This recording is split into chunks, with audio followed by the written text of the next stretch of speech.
Hey, Shalom Israel. First off, I would like to say Kal Halal, Yahweh Ba'Hashem, Yahweh Shah Ba'Hashem, Rakakwadash. I would like to give double honors to the apostles and the elders of Great Millstone who taught me this truth. I also would like to say peace and salutations to the hopeful elect, the Akim that's pushing his word in all sincerity and faith throughout the four corners of the earth. Also would like to say Shalom, peace and blessings to the few sisters that watch and believe.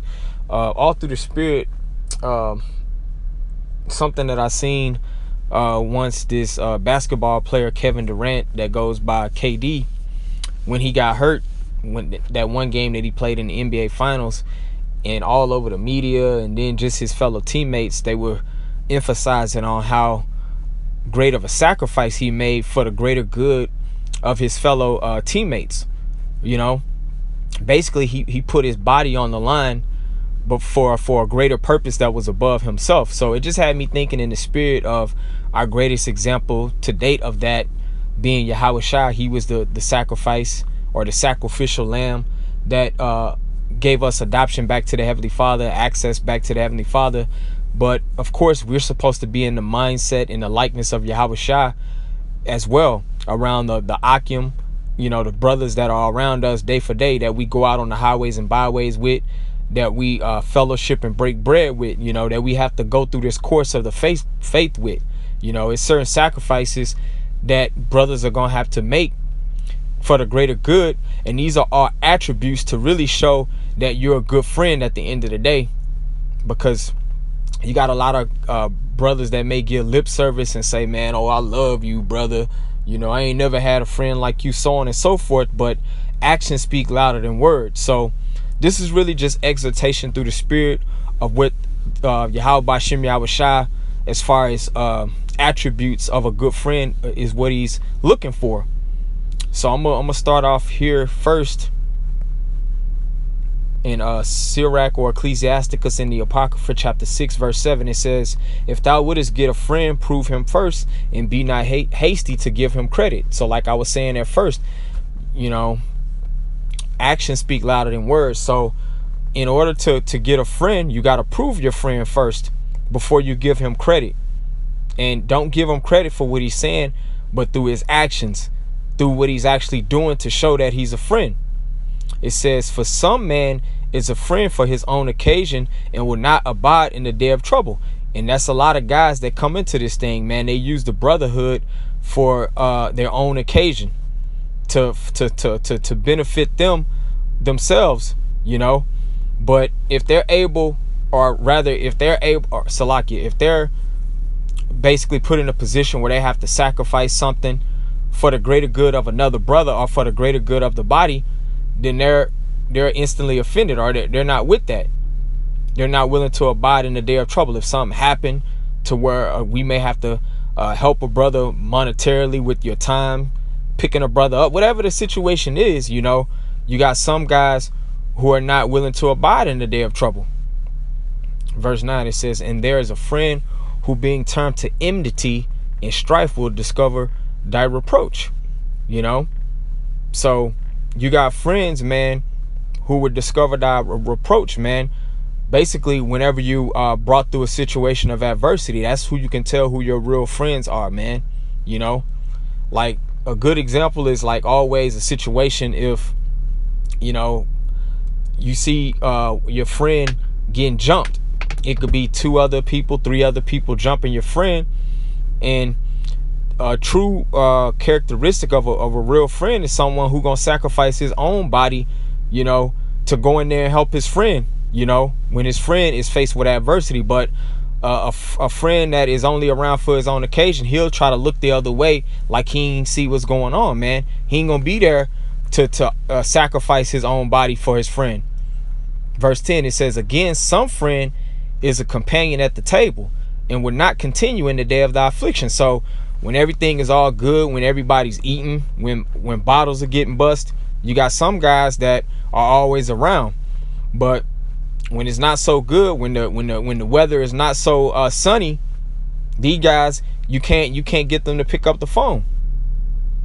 It says, but in thy prosperity he will be as thyself, and will be bold over thy servants. So when you up, when you doing well, when you spending money, when it's convenient and when it's a so-called party going on, you got some guys, they on time for that. In fact, they early. And it says, and he will be bold over thy servants, meaning he could be in your household, sitting in the good chair, holding the remote control, trying to dictate, telling your woman to fix plates and so on and so forth. You know, it says, verse 12, if thou be brought low, he will Salaki, if thou be brought low, he will be against thee and will hide himself from thy face. So if you're in a situation to where you're brought low, maybe you're stranded on the side of the road, you need someone to come pick you up. It could be late at night. It could be an inconvenient situation from him. He gonna act like he didn't get that call. Like I was saying, that example, you know, if you getting jumped, there's two or three people trying to jump you. You might have a so-called friend that see it, but he'll look the other way and just keep on going and act like nothing is happening, man. And then when he see you, he'll try to act, oh man, I ain't even know you was getting jumped. So when you got some guys that when they so-called friends, men that they call their friends, they are put in an adverse situation, they're against them, man. They don't want to be around. And we can't be those type of people, man.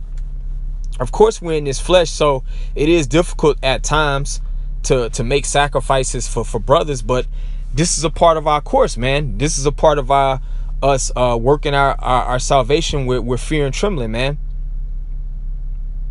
This is also part of making our bodies a living sacrifice, man.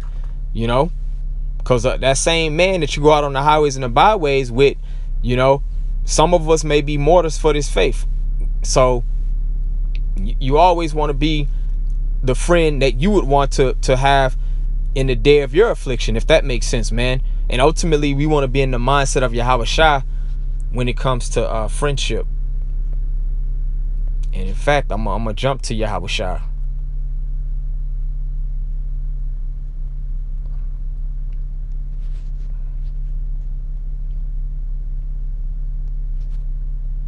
And we're coming into the time of Jacob's trouble and the hour of temptation, to where, brothers, we're going to be tested individually and we're going to be tested as a body. And our friendship amongst one another is going to be tested as well. You know, when brothers are being brought low to different situations, you're going to know who you really got in your circle. And I'm going to get this. This is Yahweh Shah speaking. This is St. John 15:13. It says, Greater love hath no man than this, that a man lay down his life for his friends. And that's the ultimate sacrifice to show that you're a true friend, is to be willing to give your life for your friend, for the greater good of someone else.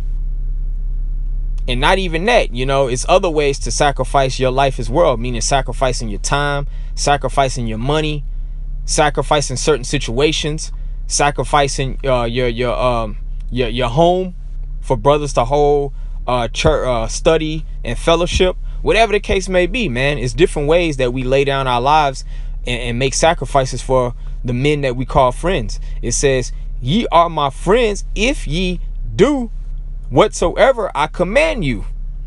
So Yahweh Shah basically right here is saying that there are requirements to being friends, man.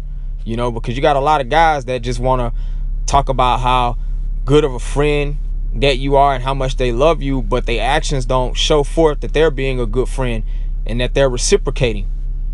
And ultimately, this is by keeping the commandments, being obedient to what's written in His word. That's how we're made friends with Yahweh Shai, and ultimately with the body. You know, obviously, if you're being obedient to Yahweh Shai and you fear the Heavenly Father, you know, you're gonna be a good friend. That's why Paul wrote concerning brotherly love, there's no need that I write.